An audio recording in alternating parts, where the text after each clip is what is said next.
Sewciology. It's Lori and Sam, and we're at La Movida Sewing and Design Studios here in lovely Vancouver. Podcast 5. This will be 5. Yes. Number 5. Number so 4's we're not up yet. But number this will 4 be is 5. not up. We're at number 5. We're filming. We are trying to get our space looking good, but we're having some trouble. So you're putting up with the currently the our short chairs and our cute space. Eventually we'll be taller. Eventually we'll be taller. And today we're going to be talking about Project Runway Canada, because I watched it a couple weeks ago and had so much to say about it. And then came and told Sam all about it, and Sam now has watched it and she has so much to say, and we're contemplating who within our world is going to who's going to play the game and go on Project Runway Canada next. I'm kind of interested in doing it. It just seems like such a big time commitment. And then the other thing is that Project Runway is just like so tumultuous. So I may have the desire to do it, but the last time I had the desire to do it, the show got canceled. So yeah, and I looked it up, and attention. Presently there isn't any more like opportunity to register, right? Like all the sign up for it or whatever is for last year. Like it's not renewed, and it's supposed to happen in the summer. So I wouldn't imagine that they aren't interviewing for candidates. So maybe it's dead again. Oh, that's what I'm wondering. Because I also, like, you know, we're all over the internet. Did you hear anything about it? Because I went and I looked at their Instagram and everything, and they have like tons of reels on their Instagram, and they posted a shit ton, but I never saw any of it. I only knew about it because you said something to me, and I'm like, oh, Lori never watches shows. I should go watch the show. She's telling me about it. Yeah, and I can't imagine why. I think I went on to Crave or something and it popped up, or I don't even know how it came up into my world to see it. And then I watched, did I send it to you? There was a girl did a YouTube video dissecting the newest season of Project Runway, the American one. The American one, yep. Just talking about how much the quality's kind of gone down over time. And I thought some of her critiques were pretty interesting. And then after watching that, I had finished up the season of 3. Mm-hmm. So I was kind of seeing how the Canadian version also has some of the similar issues that she was talking about in that video. I found it really interesting.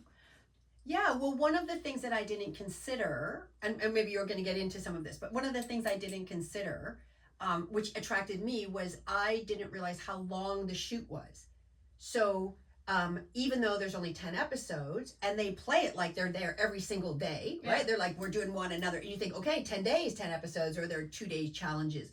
But they film it, well, there's only 10 episodes, but your commitment is 4 months. Oh, it's 4 months? I thought it was 2. 4 months. Well, that's really weird because they have to do, I guess they do pre-press and they do all a bunch of pre-stuff, but the commitment, I believe, whether you get kicked off on episode 1, you're in Toronto, my understanding it is, for 4 months. Yeah. And you can't talk or do anything. And so my understanding is the reason why it's challenging to get a lot of good contestants, even I guess maybe in the States, is that you have to leave your business for 4 months. Yeah. So if you have a successful business or you're doing something else, you have to give that up for 4 months. So that's very difficult to do, right? We can make it work. We totally can make it work. But I would think, like, if you were a young designer or you had a line or whatever, you may not be able to leave for 4 months. Especially, it depends on how you're getting paid, right? Because the pay structure is like, if you win, you get paid. Yeah, but they say you don't get paid while you're there. Like, there's no pay. So it's 4 months to eat it. So 4 months, you gotta, like, make nothing, eat nothing. Yeah. I believe, right, there's all this stuff like per diem, right? You get your hotel and your food and all some of those things, but no income. Yeah, well, if you're renting an apartment somewhere and then you have 4 months of rent that you need to backlog, so it's that's interesting. Yeah, so it's financially challenging for what I would say would be like a mid-range designer, which is what you're sort of looking, right? Like if you're high end, you've got people, right? Yeah. And you can suffer the loss.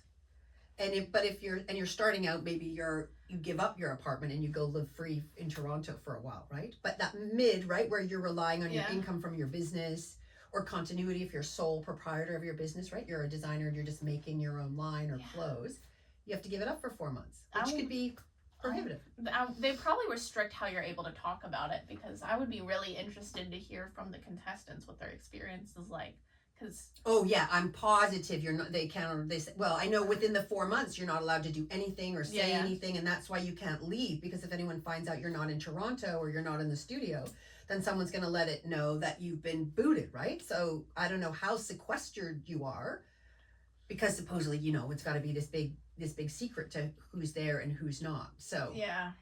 Can I still go to the workstation and work every day? Like, can I still, like, Can if I get sew? Can I still Can sew? I use your tools? Can I use your tools? Can I get on that brother sewing machine and like that would sew be while a you're fair gone? trade? Yes. Yeah, so on their Instagram and everything, they've gone through and posted a ton, and they'll, on every single one, they'll link it to the person who did the design. So yeah, there's gonna be spoilers in this, just by the way. We're talking about like every single episode real quick. Yeah, so if you haven't seen it, you might want to wait. Yeah. So with our millions of viewers. I went to Curtis's, who's like top 3, right? Not even 4,000 followers. So I'm like, this isn't really giving you enough exposure. Like, I wonder. Which one is Curtis? You're gonna have to remind me, because the non-binary one. Oh yeah. Well, you've been like, well, we'll go back, but he's only been sewing for like 2 years or something, and lives at home. Like, didn't have any following prior, right? So starting from scratch. Oh really? Yeah. I didn't catch that part. I guess brand new as a sewer. I'm and pretty as a designer. impressed with their work. Yes. For being brand new. That's kind of crazy. Yeah. My general feeling is that the show tries really hard to be reality TV. So they're really trying to keep you interested with these kind of gimmicks. And I was a little bit annoyed in general with their choices for who was in the bottom, who they booted off. And then on top of that, like, I think Aurora James is great, but the way in which they probably cut her mentoring made it seem like she was just throwing shade the whole time instead of being actually helpful, which is a common critique of Christian Siriano in the newer seasons of Project Runway for America, is that, like, Tim Gunn used to, like, he was a teacher. So, and then that had me thinking, oh, if they need a teacher.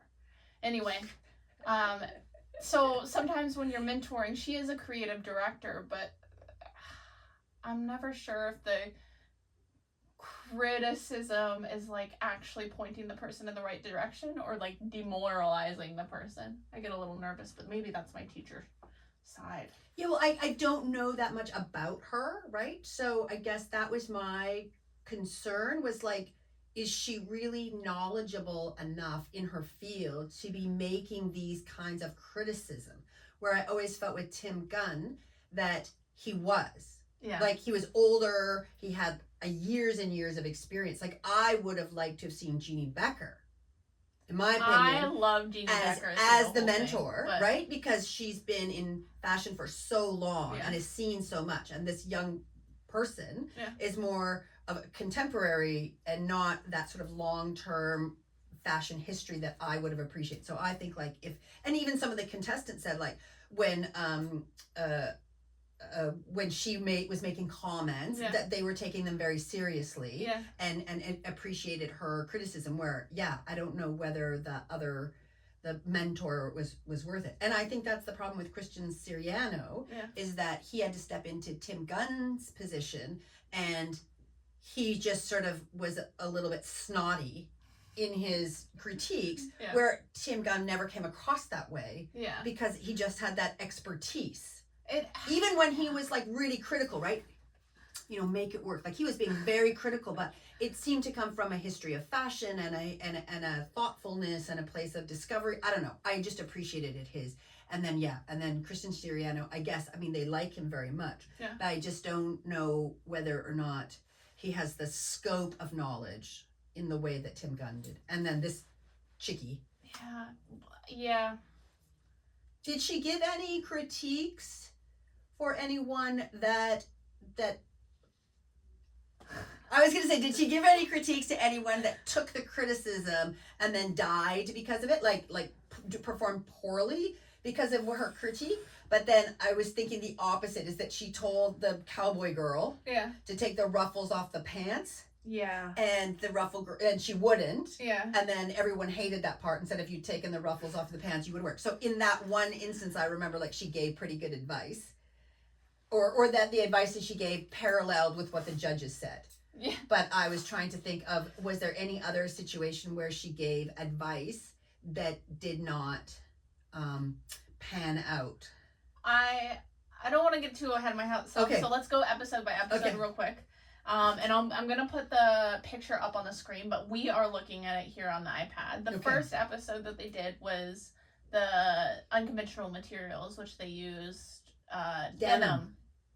So old jeans. And that's a classic. And honestly, in terms of like reusing materials, getting a bunch of denim is a pretty easy job.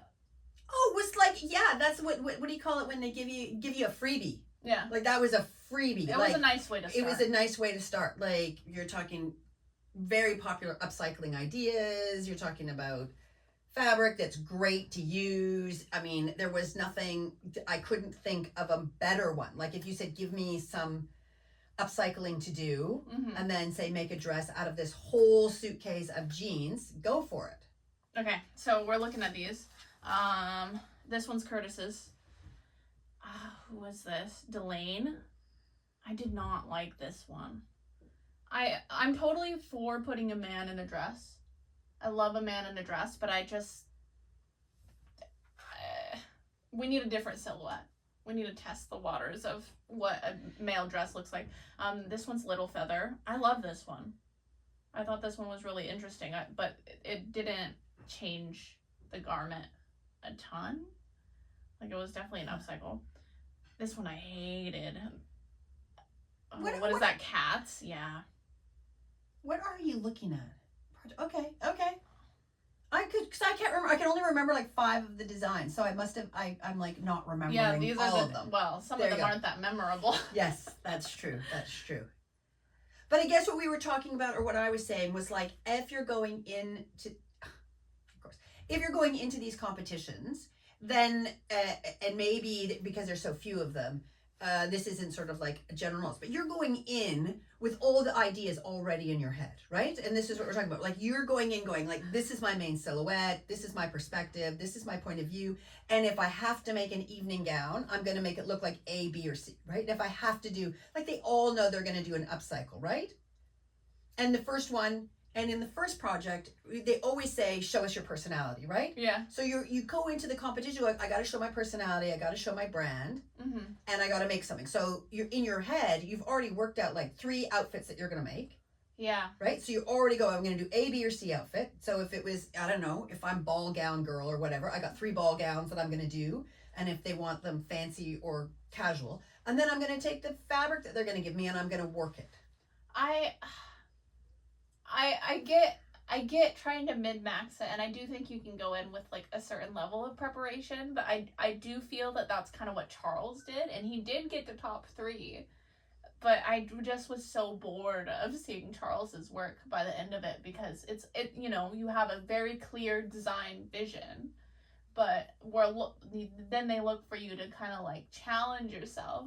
Because they always say we want to see your personality, we want to see your personality, we want to see your brand, and we want to see how you're going to jacket every single time. Yeah. They're great jackets, they're beautiful jackets, but I'm just like, I wanted something else. Yes, but you're in a box, right? You're saying like you got to show your personality, you got to show your design aesthetic, right?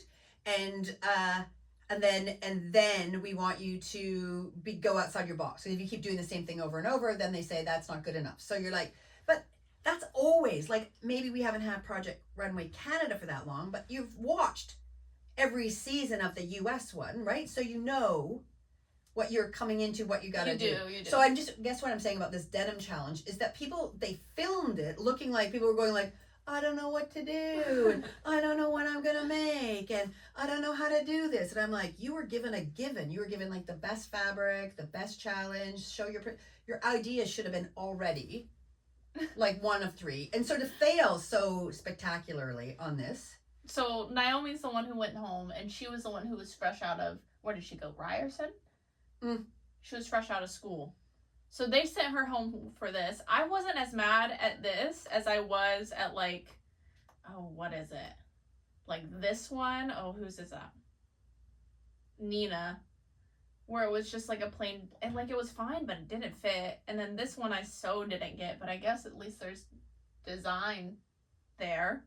This one, yeah. And No, that one was the worst one. you hated this one? Oh. I thought at least you were doing something interesting. This one was so boring. You're not doing anything. You're not bringing anything new to Project Runway. Yeah. But who was this? Oh. And, and Foster was top 4. Yeah. So his worst outfit was like the very first one, which gives you courage to say like you might flub the first one, because he flubbed the first one. And then, the second one was where they were working with the futuristic fabric. So it was the avant-garde challenge, and they had some company from Toronto bring in, like, fabric that was supposed to be, like, technology, but they didn't. It wasn't clear to me how the fabric was new tech.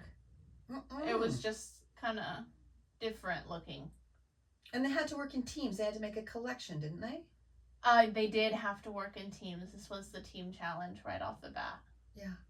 Well, and this is kind of like the funny thing, and like you're saying about Project, the US one, is like, I'm going to put this way. When we watch these competitive shows, like when they come out of Britain, you know, like the sewing one, what is it? Great British Sewing Bee, or the food ones or whatever. The interesting part is the product that they're putting out, right? And the game of playing. Mm-hmm. And then when the Americans do it, they always have to put drama in, right? They're always picking on each other and creating like a drama within. And I think that those of us that are interested are not interested in that drama. Like the American one, they were like fighting with each other and pretending that they were mean and all this. And it's like, I don't need that. Like, I think that enough is the personality, if they gave them a chance, the personality of the sewer or the dresser or the fashion designer and the garments and all of that. And they sometimes like miss, I think, some of the interesting things that they're doing. Like, we didn't really understand the challenge. Yeah. So why not spend more time talking about the challenge or the fabric or what they're making, rather than fixating on some sort of like personal shortcoming of one of the contestants. Yeah, I do think I expect kind of better from Canada, because my experience going to school here was a lot more supportive than my experience going to school in the States, because there's a bit more of a survival of the fittest competitive vibe that you just get like trained on as an American at a very young age. So like Project Runway in America, I'm kind of used to that. There's a little bit of drama. That's just how it is.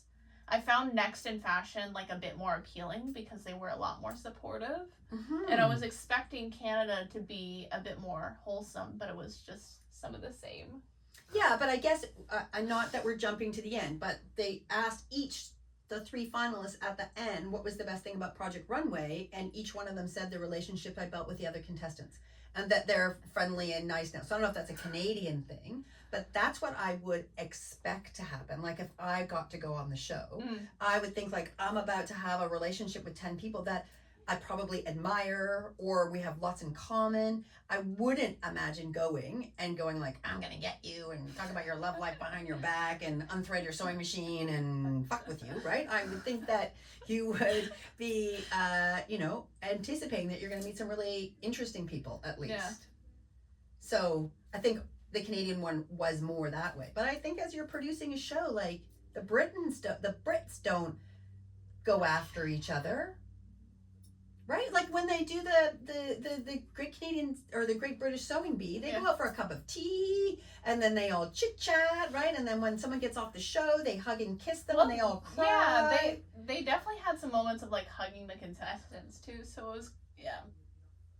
But it seems fake because they try and create a tension between them on the cutting room floor, and then they have them cry at the thing, and it's like, that's not at the dynamic. end they have all 3 of them like sitting together, like thanking each other for being there for the experience, and I'm like, this so doesn't feel like they give a shit or that it's real, because the whole time you're telling me that these people are like out to get each other. Yeah, but that wouldn't be like, I think if I was participating, it would never be about getting over on someone else. Right? It's always about putting your own best foot forward. Like, I don't even think I'd have the bandwidth to be like trying to outmaneuver my teammates. And I think the people who did end up on top were pretty confident in their work throughout the whole thing. Mhm. Like, we're always like thinking that their work was the top tier of what they could produce. Mm-hmm. Yeah, so it doesn't seem like there really needs to be drama between them, but they definitely were trying to push it. Mm-hmm. Which, yeah, the future challenge I didn't really understand. Who went home for this one?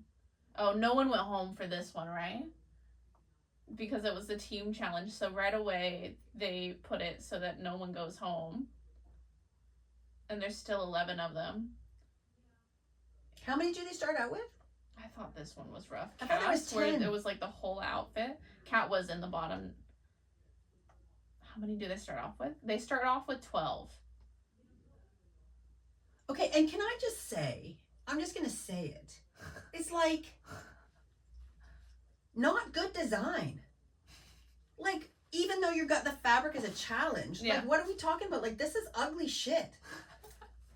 So, like, it's like if you're going on your career and you're going to be a fashion designer, that was my thought, is like, if you're not winning, that's one thing, but you're making something that's so ugly or so awful or so weird that no one would ever wear it. Like, you. Yeah, I think it's supposed to be the avant-garde futuristic challenge, so I think sometimes that trips people up. Like, they need to make avant-garde. Spaceships. Like, why is the future always some weird spaceship looking thing, right? Yeah. Do you think that in the future we're going to gravitate to metallics and plastic and weird? I hope it's not Jetsons? Plastic. I hope But they would is it like kind if of I'm- revert. But I'm as hoping a, it's Star Wars-esque. I want to wear a linen robe. yeah, that's what exactly. Like, I think from from my youth, futuristic was the Jetsons, right? So that idea. But now we're like 50 years on. Yeah. We're not any more Jetsons than we were. I mean, maybe our technology, but I'm not wearing silver and metal and stuff. I think that you go the opposite. Don't you go more comfortable? Like, that's where we've gone, right? Like, we went in the 60s from polyester, but we're organic now, and we're cotton, and we're dressing more comfortably, and it's more casual. So then they go, let's go futuristic, and then you put someone in like something that they would never wear. Like, I would think like futuristic might be like a marshmallow suit, like just so like comfortable. Like, so soft and something. I don't know. This idea of futuristic always seems like bondage or something. Yeah, the like leather, vulva looking suit. Yeah, I didn't understand the materials. I really wish I would have. And why are they considered futuristic? Yeah, I don't know. Cause like they gave us this plaid, and I'm like, what is the plaid doing? Is there something in the plaid? Because they don't do anything once you use them as fabric. They're just fabric. So what do we do? Yeah, what would be like for you? Tell me. No, but for you, if you really were thinking about it, and not in a trite way, but like you were thinking about like, what's a futuristic fabric?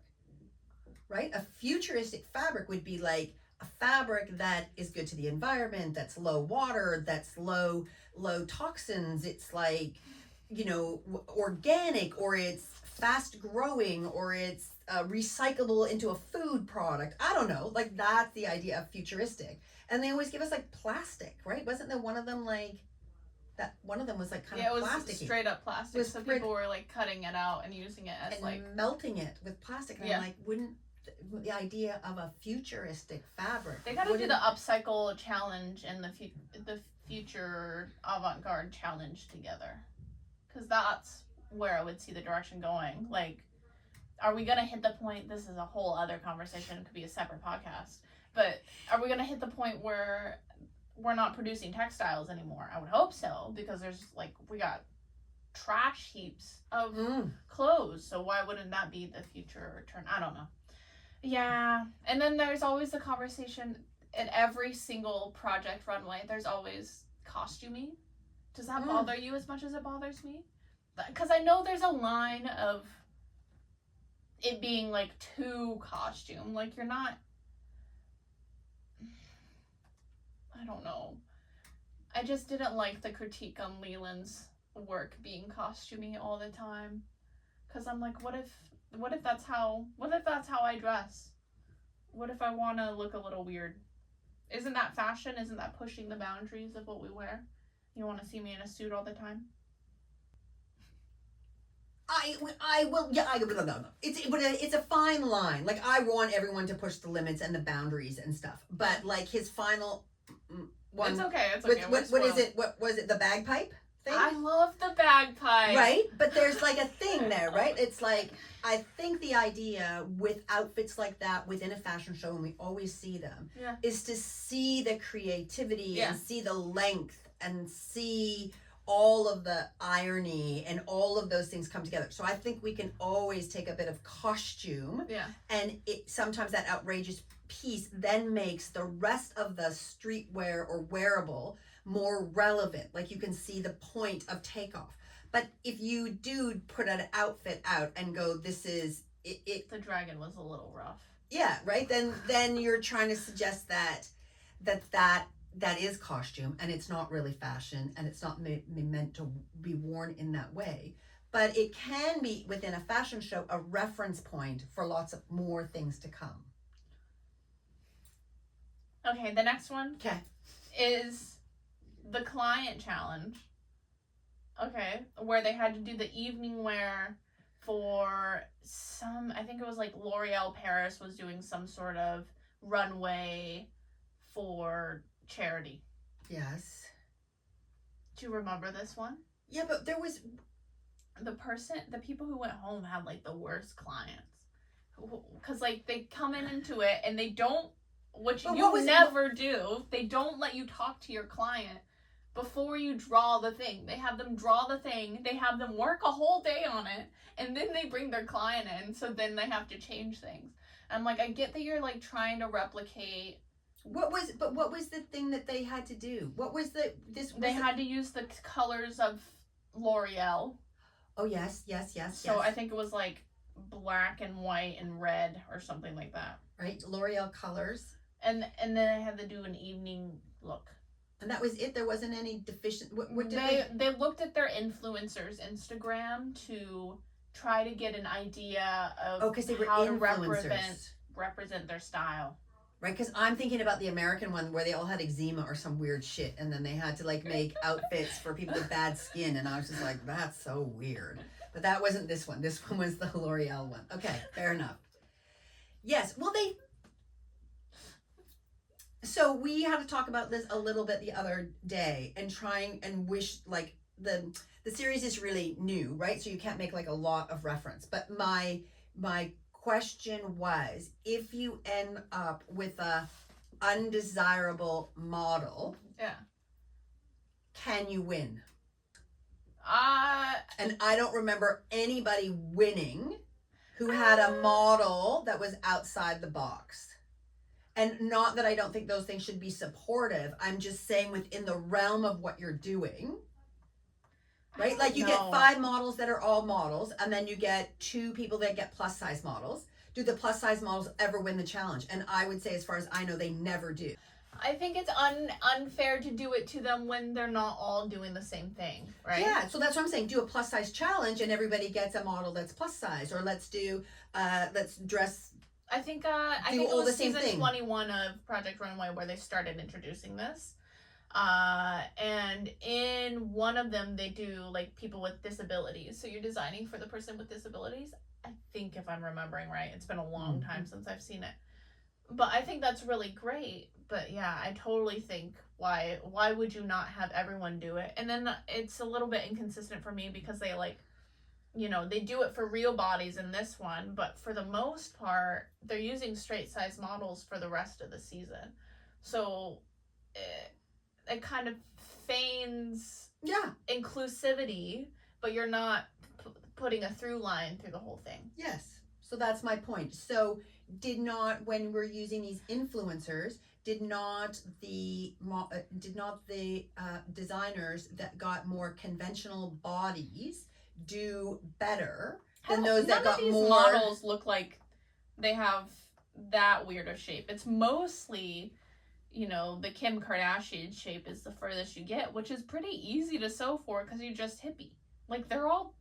Yes, maybe in this particular challenge, for sure, they didn't. You don't like them? And I want to know more. So when they say, I know this is off, but like when they say this is a 2-day challenge. Yeah. So we now know that there's 10 or 12 contestants. I thought there was 10, 12, I don't know, whatever it is. It starts with 12. It starts with 12. So they're filming it. They say like, there was like, oh, I'm so tired. We just finished a 2-day challenge. Oh, I'm so tired. I just finished. But then they film it over 4 months. Well, so they're not filming it back to back. And do they actually, they are. So they are. So I think for one of the months, they're going through all of the contestants, which is why sometimes you get like 1-day challenge, 1-day challenge, 2-day challenge sort of situation. And they probably only film 5 days a week, I would guess. I can't imagine them going all the way through. And then so do they really get the time allotment? I think they got, was it 1 or 2 months to do their collection alone? Maybe it was 1 month. Yeah. But do they really get the time allotted? Or do they get more time? Do they have assistants? Like how is it? They can't have assistants. I think it's got to be them.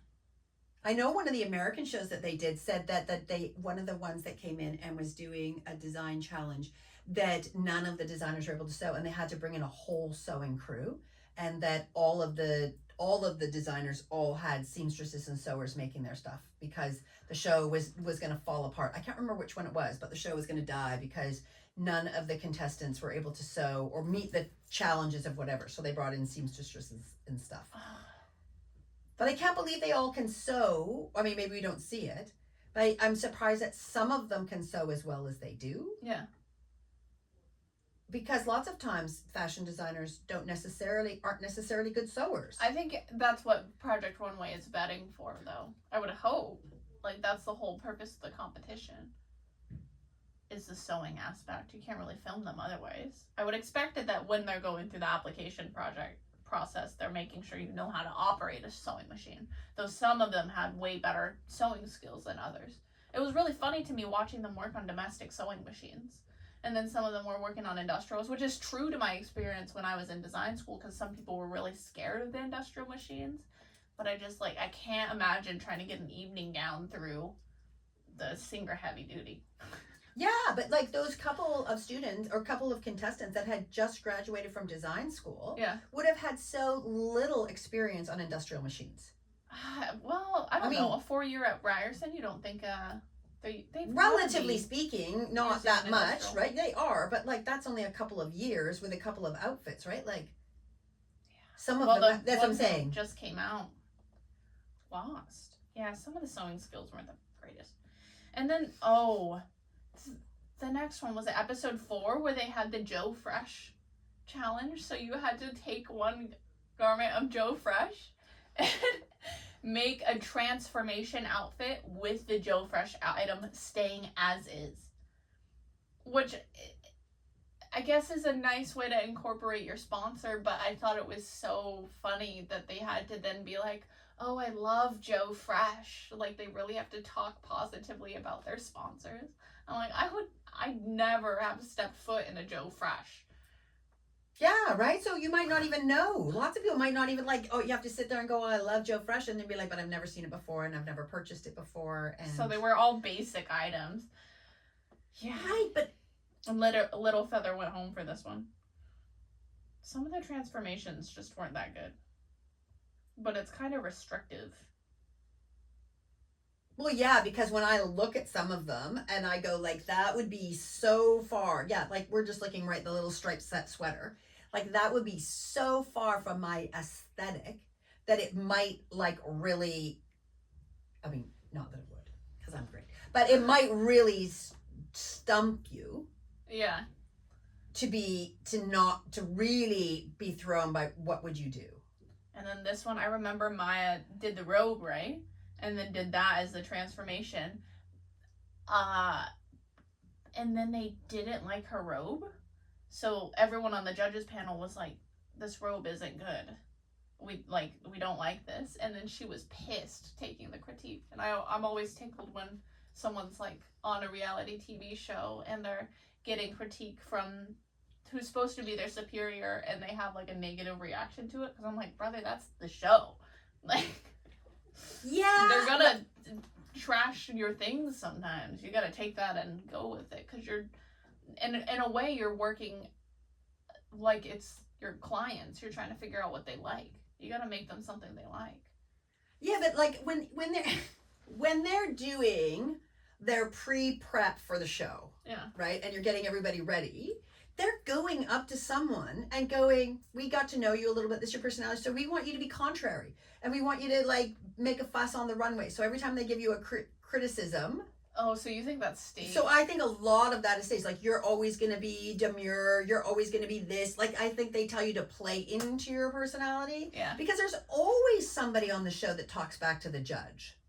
Like, on every one, somebody gets like offended or defensive or whatever, and they always come back and say like, you have to learn how to take criticism, and you like on all of them. It's like I don't know. I mean, I'm assuming that it happens organically, or we are, but I think it's all staged. You're not a believer. And then the next one was the toilet paper challenge. I love this My one. favorite challenge. Did you? My favorite. I thought it was so interesting, and I thought it was brutal that Curtis won, and like you get the clips of Curtis being like, "Oh, I'm keeping this tech for myself," and then their friend who they like teamed up with and then had to go against completely lost. So it was like so high and so low. Yes. Brutal. And like the outfit was kicking. Yeah. Curtis's was crazy. And it just like, it's hard doing the side by side of some of the contestants, because some of them are like so much better than the other ones. The side by side can be kind of rough. I thought this challenge was the one that defined who was going to win and who was going to lose. Oh yeah. Like, I didn't know necessarily at the beginning, but when we came out to this one, I was like, because I mean, here's what it is. They all had the same material. Like, it's so hard to tell when everyone's got a different material and they've got a different model and they've got all this, but you give everybody the same material. Yeah. And then you can see like a side by side comparison, right? Yeah. It's like the cooking challenge when everyone gets a baked potato. It's like, if you rock this out of the park, then you're the bee's knees, right? Yeah, especially since it's toilet paper. Like, that is a fussy thing to mess with. And I was worried that they were going to give them, like, the little rolls at the beginning, but then they give them giant sheets, which is a bit more manageable. It's like working with interfacing. Yes. It wasn't perforated and actually on the rolls. It was just, like pulped paper. Yes. Yeah. This one was funny and he was brutal. Brilliant. Yeah, Curtis? Yeah. So good. So he was brilliant, but so were the other contestants that ended up moving forward. Yeah, Charles and who was it, Leland? Yeah, theirs was they good. Right. So in a direct like comparison, the fluffy coat. Yeah. Yeah, the fluffy coat was good. Yeah. So I thought when I was watching it that was for me. I mean, I wasn't registering that at the time, but I think it was a defining feature. Like, there's good designers. Yeah. Who, given all the same fabric, can do the same thing and pull it off. And then if you didn't pull it off, then you weren't going. And it sort of played out, right? Not that I knew that at the time, but I thought like, oh, that's fantastic and that's super cool. And then not so much. So the next one had me a little bit irked because it was the shoe challenge. And as soon as I saw the shoes, I'm like, oh, hell yeah, you gotta have some fluvogs in here. No fluvogs. No fluvogs in the shoe challenge? Yeah. We're at the Toronto Museum of Shoe. We don't get a single fluvog? Yeah, but it isn't... only thing was, it's Bata. B-A-T-A. Shoes. So Bata is a Canadian brand of shoes that's been around for, if I'm not wrong, 100 years. Oh, it's so just one brand of shoe? It's just one brand of shoe. I believe that the Bata Shoe Museum is, and I don't remember that much, but I just remember there were Bata stores, right? B-A-T-A is a brand of shoe, and they were around forever. And they have it. So I don't know if their shoe museum has other brands, but I believe the Bata Shoe Museum, they were all Bata, I don't know, shoes. So I think that's why there were no fluvogs. I believe they're all by the same brand. This one, Maya did the Mondrian. right? And we've seen this a million times. And then it was like so not it. And then what's her name? Aurora James comes up and is like, what are these connections? They're not right. And then she adds the O-rings and it like saves her ass. Yeah, But that was one where she saves her, right? Yeah. So but Rome went home for this one, and I think that was right, because what is that outfit? It's bad. And then you know what? They all, not all, but many of them seemed. Foster stayed, but I just didn't like this one. Yeah, but. And this is the one where Kat goes home for the ruffles. This one was crazy to me because you can't even see the shoe. That was based on the shoe. Yeah, I did not like the fabric choice. No, the fabric choice was horrible. Like the one or the other, but they don't go together. And then you can't see the shoe. And Aurora comes over and is like, hey, you can't see the shoe. What are you doing? And then, yeah, she completely disagreed. And then this is the one where they were like, Leland, this is way too costume. But you get the red. I don't know. Yeah, but here's what do I want to say? With Leland with the shoe. I hate this one. With Leland with the shoe, it's like, why? Because the thing is that he made an outfit that was too costumey for the shoe. Yeah. And too obvious. Like you've got over the knee platform patent red shoe. Yeah. So in my opinion, it would be about playing off the shoe in a way that's making it wearable, right? Like I would have not gone costume because it's like the boots are costume, right? So now it's like, how do you make a costume piece wearable? Like, how do you make it runway? How do you make it high fashion? Okay. How do you take something that's not high fashion and make it high fashion? So that's like, true. I would have gone for like, I don't know, like more like a pinstripe suit or like something elegant where the boot is going va va va boom, right? Like it's the star of the show. It's the star of the show. Like one of my influencers that I really like has like gold sort of over the knee cowboy boots. Yeah. And she wears it with like a white peasant dress. And with a slit. And so it's like this peasant dress and then the unexpected shoe, but it goes and it's like, it's the way to, you're taking peasant dress, you know, like, or gauzy dress, and then this kick-ass sort of like gladiator cowboy boot or whatever. So that's what I would have done. Like, it was too obvious to make like a drag kind of outfit when you got those kind of boots. Like, I would have gone the other way. That's fair. Right? Gone like a Vivienne Westwood or a wool coat or something, right? Like, still spicy, but not so... The idea these days is the unexpected shoe, and he did the opposite. He put the outfit with the expected shoe. That's so a good I would point. like take them apart, bounce them off each other. Okay, next one is where it's sponsored by TD, and they have $300 to go shopping. I was watching this with a friend, and they were like, $300 seems like tons of money. I'm like, well, when you're trying to do a high fashion garment, $300 is probably the minimum that you can spend to make. So was this a big spend or a little spend? It's supposed to be small budget. Small budget, okay. But they're supposed to make like high fashion. Okay, so that was the idea, because what the bank is saying, take a little bit of money and make a lot of money from it. Yeah. Turn it into a lot. That's the idea. Oh, Maya went home for this one. Which one is it? Oh no. Yeah, that one was right to send her home for that. What is that? I think she couldn't figure out her fabric, but I don't. Oh no. No, this one, right off the hob, it was the fit around the waist. It was the fit. Like it was all baggy saggy. Right?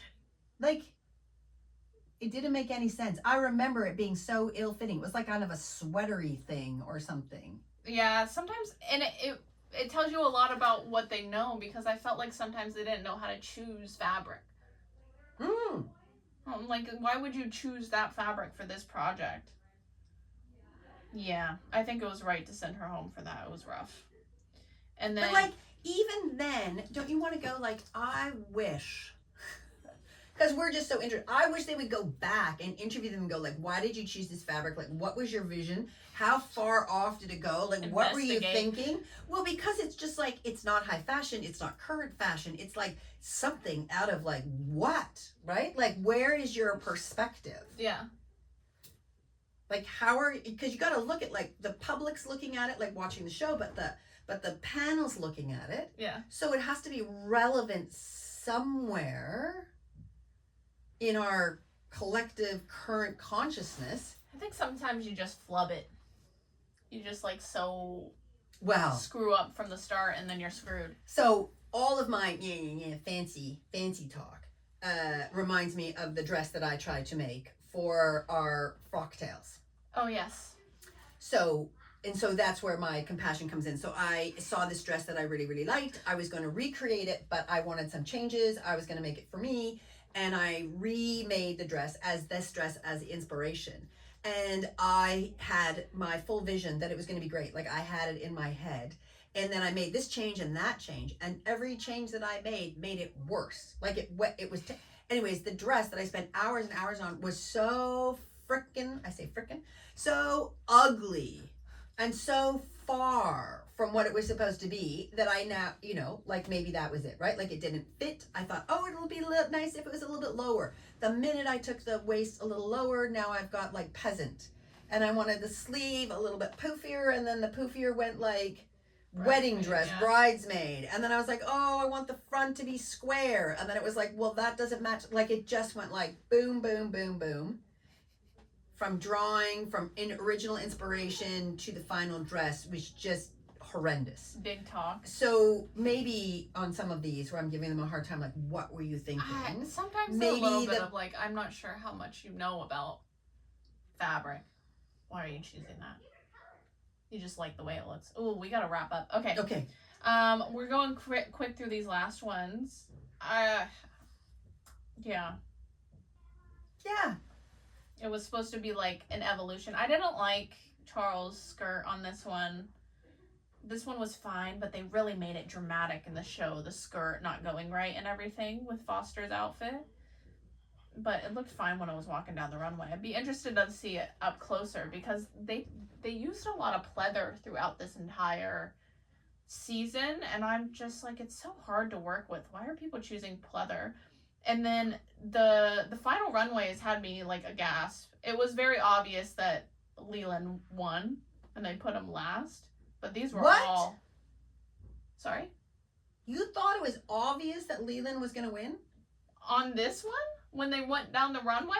Their final runway show. Yeah, I loved Leland's looks. Well, I love Leland's looks too, but I didn't think at all that he was the obvious win. Who did you think was going to win? I did not... I loved Curtis's outfits throughout the entire thing. And their story resonates with me, but I did not like this runway.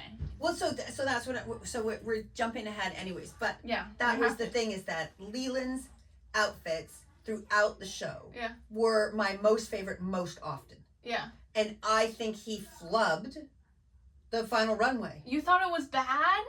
Am I talking about the right guy? This is Leland's.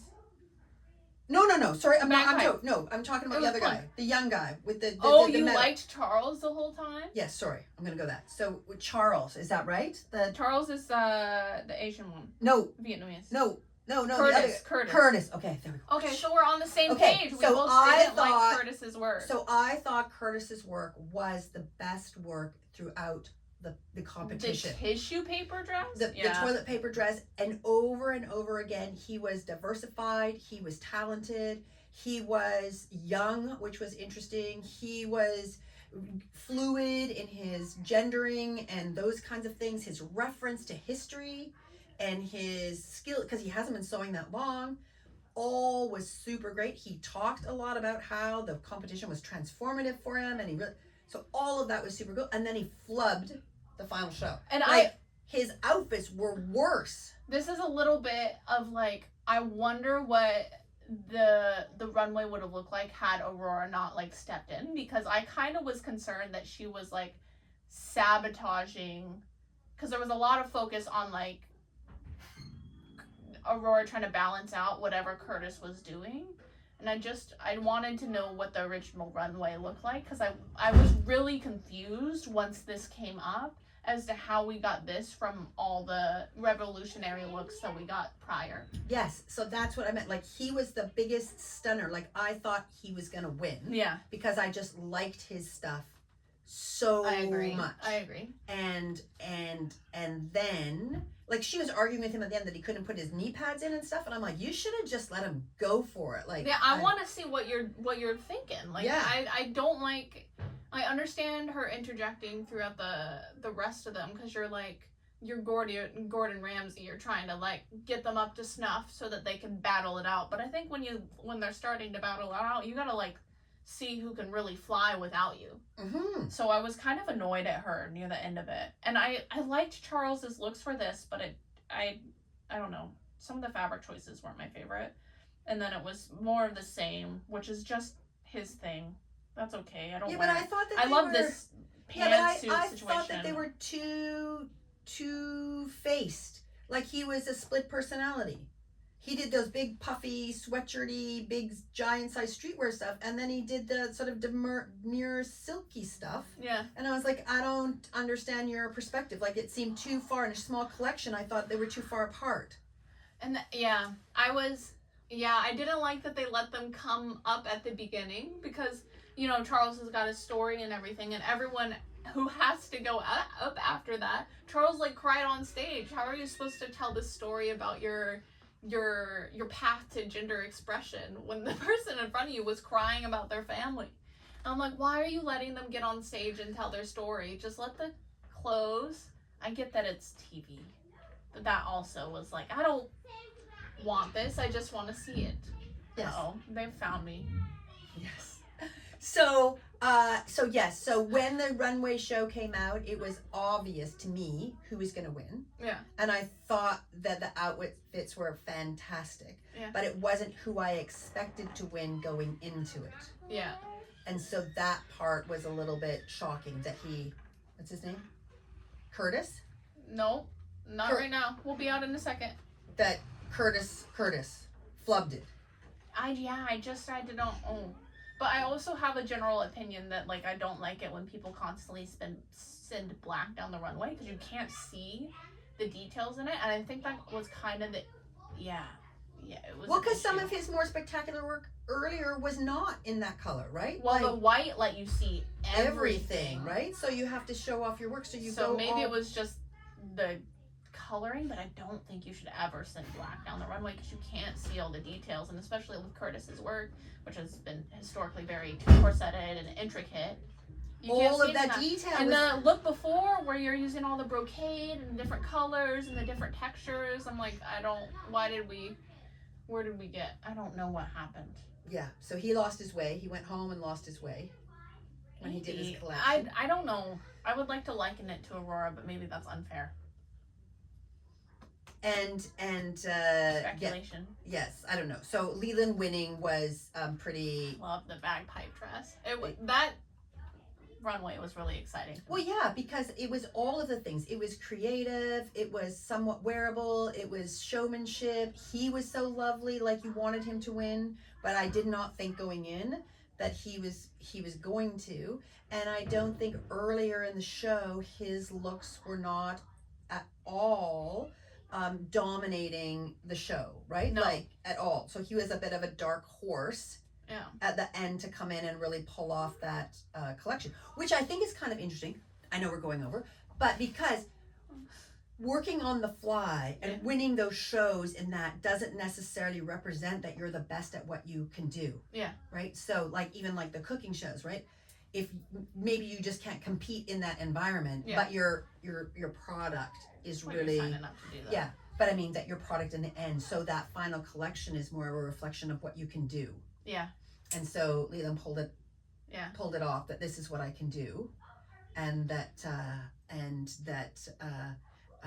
Curtis needs to be a little less thoughtful.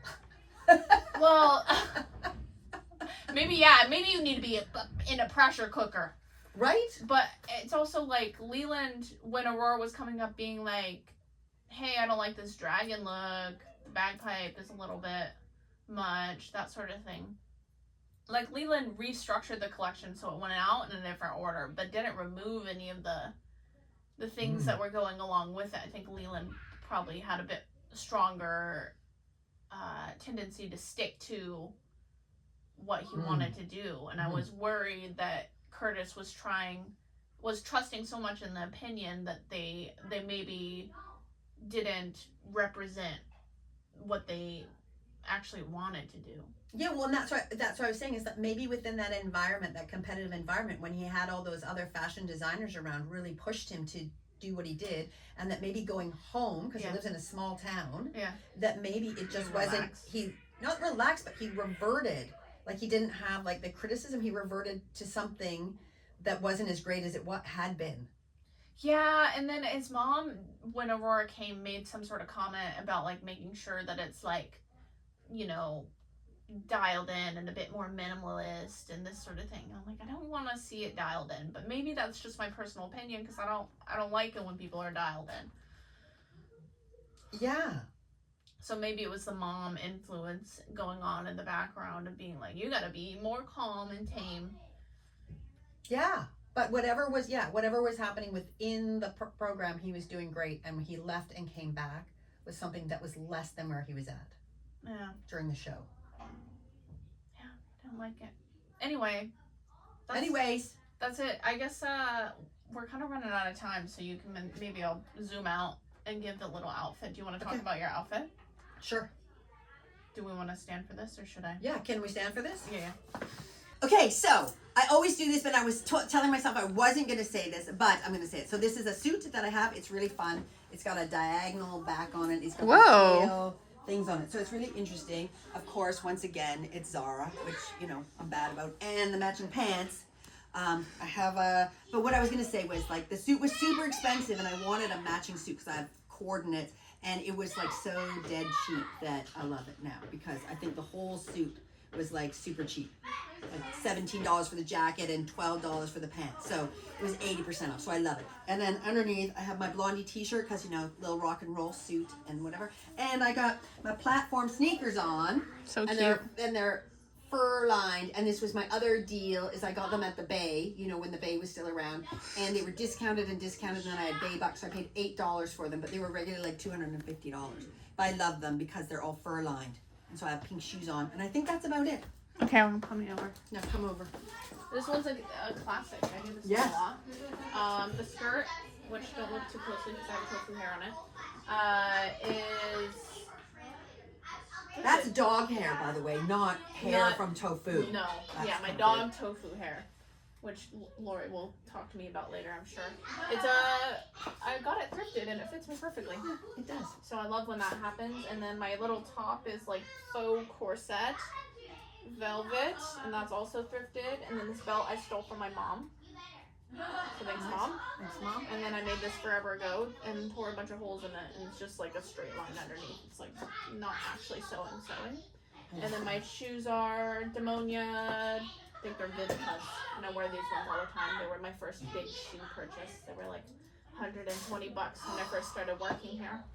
120. Yeah. Well, I've strayed far from the street on spending way. I know, but you've got cost per wear, because you definitely have. Well, these ones I've worn to death for sure. And they're still doing pretty good. Yeah, the inside is a little bit more torn up because they're pleather, but I'm learning about pleather because my leather shoes are doing. And we mentioned that we now have matching haircuts, because Sam loves me so much that she got her hair cut short like mine.